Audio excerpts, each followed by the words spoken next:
इमरान साहब, पहली बात तो ये बताएं कि आप साथियों को गाइडलाइन क्यों दे रहे हैं। दूसरा, आपने कुछ 15 मिनट लगाए वजाहत देने में अपने बारे में। तीसरा सवाल जो शुरू में आपने जिक्र किया था कि सोशल मीडिया और यूट्यूबर्स के खिलाफ एप्लीकेशंस हैं, वो एप्लीकेशंस आपने दी हैं या किसी और ने?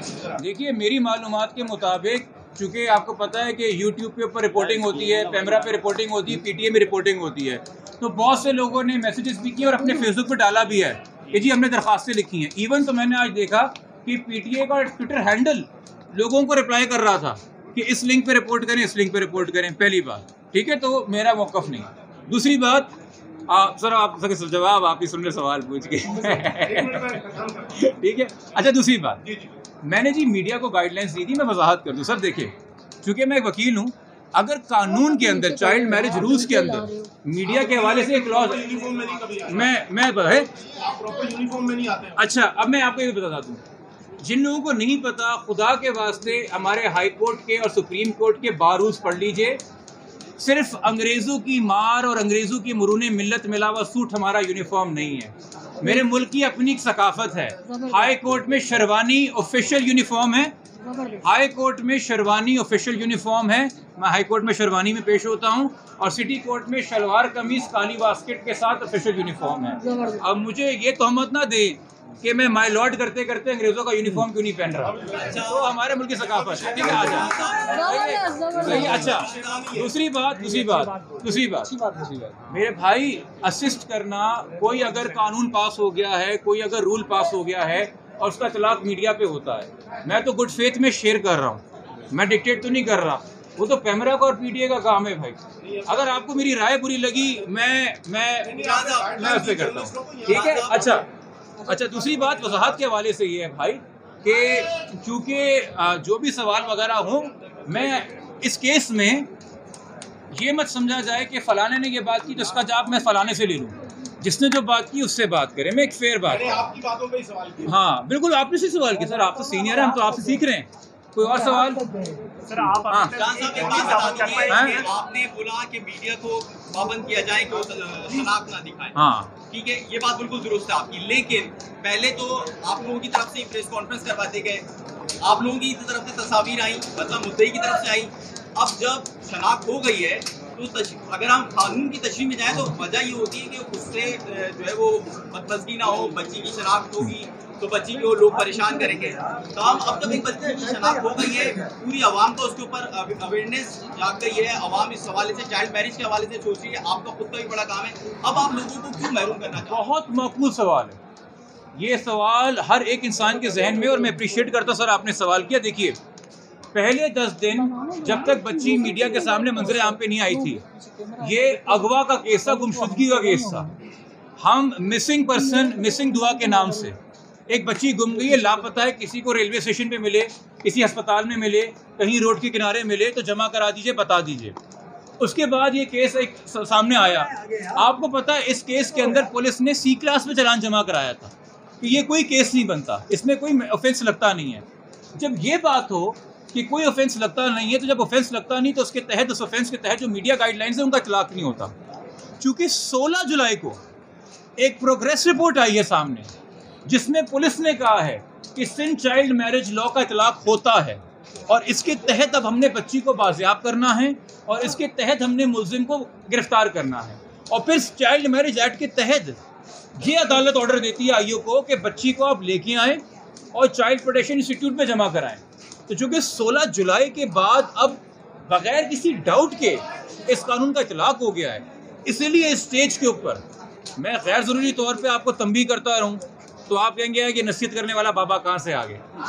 मगर जब एक चीज़ कोर्ट ने भी अडॉप्ट किया है, कोर्ट ने, जब आप ऑर्डर पढ़ेंगे 22 तारीख का, वो एप्लीकेशन अलाउ हुई under rule 9 of Sindh child marriage institute rules. तो जब उस हालात में जो बच्ची होती है ना, जब रूल 9 का इतलाक होता है तो उसी के नीचे रूल 18 है। हम सारे रूल सख्ती से पढ़ेंगे, इसलिए मैं सर इस स्टेज के ऊपर ये बात कर रहा हूँ। मतलब ये हुआ कि अगवा की दफा खत्म हुई है इस केस से? नहीं, अगवा की दफा अपनी जगह पे है। उसके हवाले से मैं बता दूं, अगवा के हवाले से ऑलरेडी पैमरा का रूल जो है, पैमरा का 2015 का electronic media code of conduct है, उसके अंदर दिया हुआ है कि किसी भी अगवा बच्ची की जो आइडेंटिटी है वो वालिदैन के एक्सप्रेस प्रोविजन के बगैर नहीं आ सकती। वो चूँकि वालिदैन ने ख़ुद शुरू में नशर की थी तो वो उन्होंने ख़ुद बताया था कि हमारी बच्ची ढूंढ के लेके आएँ, मगर अब जो कि चाइल्ड मैरिज रूल्स लगा है तो उसमें वालिदैन की मर्ज़ी की बात ही नहीं है, उसमें डायरेक्ट कोर्ट डिसाइड करता है कि क्या होना है कि क्या नहीं होना। ठीक है, अच्छा स्टेटमेंट के बाद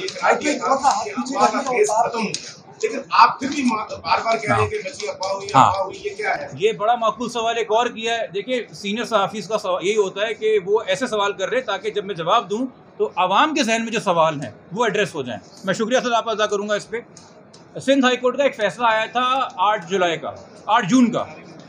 जून का हफ्ज़े बेजा का फैसला था। अच्छा, हफ्ज़े बेजा के अंदर ये मैं आपको बता दूं कि हफ्ज़े बेजा जो बच्ची की रिकवरी की कार्रवाई है, किसी भी मुखबिया की रिकवरी की कार्रवाई होती है, वो टेंटेटिव फाइंडिंग होती है। टेंटेटिव फाइंडिंग का मुराद है कि आज मेरे सामने जो हक़ाइक़ हैं इसकी रोशनी में हमने ये मौक़िफ़ कायम किया है। अब आपके इल्म में है कि उसके बाद बच्ची का एक मेडिकल बोर्ड बना, उसके बाद बच्ची का जब मेडिकल बोर्ड बना तो बच्ची की एज कुछ और आई, सही है। उसके बाद इसी केस में, इसी FIR के तहत इसी हाई कोर्ट ने दोबारा समाअत की, और जब हाई कोर्ट ने अपना ऑर्डर दिया है 21 जुलाई का, तो हाई कोर्ट ने पिछले हाई कोर्ट के ऑर्डर का हवाला दिया है और उन्होंने कहा है कि आइडेंटिकल पिटिशन पहले फाइल हुई थी, उन्होंने फिर पहली मेडिकल रिपोर्ट का हवाला दिया है, फिर उन्होंने दूसरी मेडिकल रिपोर्ट का हवाला दिया है। ये तमाम तर कार्रवाई जो इस केस में होती रही है उसका हवाला देख के इसी सिंध हाई कोर्ट की जो आखिरी फाइंडिंग इस FIR के अंदर है, the girl is a minor, ये लिखा है शी इज़ अ माइनर। ये भी लिखा है कि वो अकेले कहीं दारुल अमान में नहीं रह सकती जब तक वो मेजॉरिटी अटेंड ना कर ले, उसके लिए प्रॉपर नहीं है लाहौर में रहना, उसको यहाँ लेके आया जाए। तो अब जब आप हाई कोर्ट की रीडिंग पढ़ेंगे तो आप उसी केस में उसकी लेटेस्ट रीजनिंग पढ़ेंगे। दो जजेस ऑफ हाई कोर्ट के फैसले ने रिकन्सिडर करके चेंज फैक्ट्स में मेडिकल बोर्ड आ गया, मजीद चीज़ें हो गई, इंकशाफ हो गए, एक नया फैसला दिया है।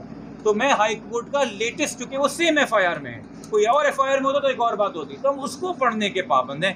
इसलिए सर मैं 21 जुलाई के फैसले पर रिलाय कर रहा हूँ, 8 जून के फैसले पे एक वक्त में एक सवाल करेंगे,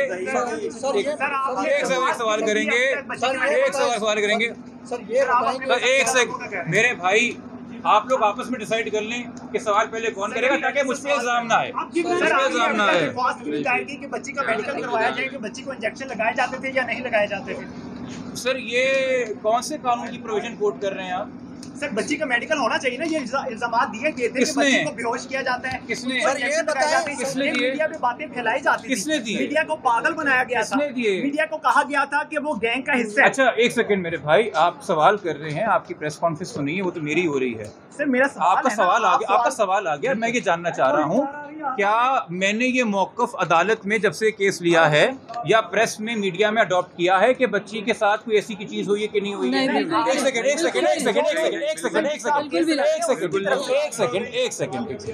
एक सेकेंड ना, सुन लेना, सवाल कर लिया है तो ठीक है।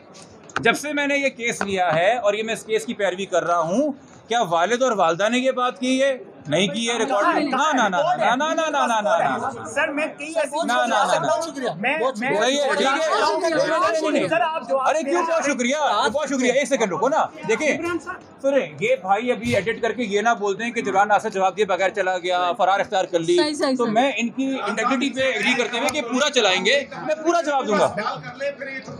हाँ चलें ठीक है, और पूरा सवाल कर लें, आप पूरा सवाल कर लें। सर अभी तक ये साबित नहीं हो पाया कि बच्ची को इंजेक्शन लगाए जाते थे, अभी तक ये साबित नहीं हो पाया कि बच्चे का ताल्लुक जो ज़हीर है उसका ताल्लुक एक गैंग के साथ है, ये साबित नहीं हो पाया कि बच्ची को बेचना चाहते थे, आगे किसी कोई तवाइफ बनाना चाहता था।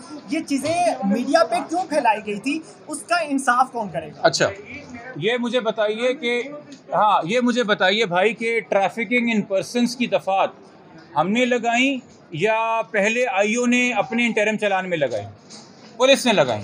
हमने तो 364 डे की FIR कटाई थी। पुलिस ने सिर्फ पुलिस ने इंटरम चलान के अंदर ट्रैफिकिंग इन पर्सन्स लगाई। मैंने तो नहीं देखा आपने आज तक जाके इस केस के आईओ का इंटरव्यू किया हो कि क्यों लगाई थी, वो बताएगा ना। तफ्तीश की उसका मुझसे पूछ के तफ्तीश नहीं कर रहा है वो, पहली बात। दूसरी बात, ये आप जानते हैं कि भाई 10 डॉक्टरों का मेडिकल बोर्ड हुआ बच्ची की एज डिटर्मिनेशन करने के लिए, पहली बात। दूसरी बात, हमने जो अदालत में मौक़िफ़ इख्तियार किया हुआ है वो है वरगलाना, डर, खौफ, ठीक है। खुदा के वास्ते भाई किसी भी रैंडम आदमी का कोई भी रैंडम तबसरा पढ़ के वो अगर आपकी दिल आज़ारी कर रहा है तो उसका कसूर मुझे मत दीजिए। आपको जिन पे गुस्सा है आप उन पे जाके गुस्सा निकालिए। आपको जो चलता हुआ शरीफ आदमी मिल गया है जो आपको इंटरव्यू देने के लिए तैयार है, आप कह रहे हैं नहीं दुनिया का सारा बदला तुमसे लूंगा आज मैं जिब्रान, ये तो भाई प्यारे भाई मेरे बात ना करो ना, इंसाफ वाली बात करो। आप मुझसे 1000 सवाल करोगे, मेरे मुंह से निकली हुई बात पे जितने सवाल करोगे, भाई ये एक चाइल्ड मैरिज केस है, मिसिंग पर्सन्स केस हों, फ्यूडल लॉर्ड्स के केस हों, मर्डर के केसेस हों, हमारे इस सूबे का IG अगवा हुआ था, इल्ज़ाम लगा था सासेदारों पे, उसकी पिटिशन भी मेरे नाम से सुप्रीम कोर्ट में आज तक पड़ी हुई है। तो मैं सवालों से भागने वाला तो कोई आदमी नहीं हूँ। ये कराची के शहरी दोस्त जानते हैं कि किन किन केसेस में इन्वॉल्व रहे। अगर माकूल बात आप करेंगे, आप मुझे अकाउंटेबल होल्ड करेंगे कि सर आपकी तहरीर में, आपके दलाइल में, आपकी दरख्वास्त में ये चीज़ अदालत में आई है, आप बताएं। अवाम तो बहुत से तबसरे कर रही है, अवाम तो पता नहीं क्या कुछ कह रही है। और जब मैं मीडिया से कह रहा हूँ कि नाम गुप्त रखें, तो मैंने आपकी तरफ या इनकी तरफ इशारा नहीं किया। मैं तमाम मीडिया से कह रहा हूँ, मैं तमाम मीडिया से दरख्वास्त कर रहा हूँ कि खुदा के वास्ते इस केस की हसासियत को समझिए।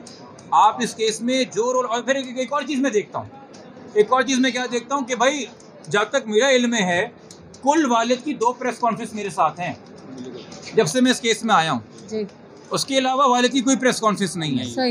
एक खातून वालदा के घर में जाके उन्होंने वालदा का इंटरव्यू कुछ लिया है, उससे भी मैंने वालदा को समझा दिया कि भाई आप ये प्लीज़ ना करें, क्योंकि हमारा खुद अब अदालत में पहलू है कि मीडिया से इस केस के ऊपर बात ना हो, ठीक है। तो वालदैन का हो, मेरे ख्याल में तो उन्होंने नहीं लिया है मेरा इंटरव्यू, किसी और का इंटरव्यू।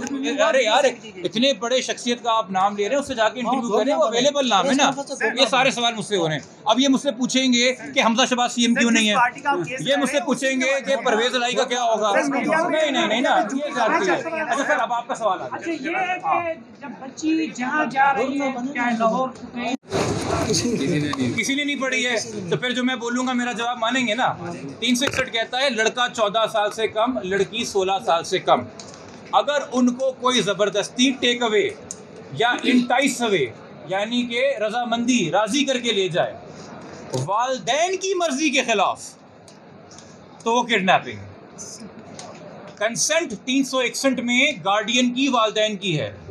16 साल बच्ची कम हो, 14 साल लड़का कम हो, ले जाने के 2 तरीके, ज़बरदस्ती या राज़ी करके।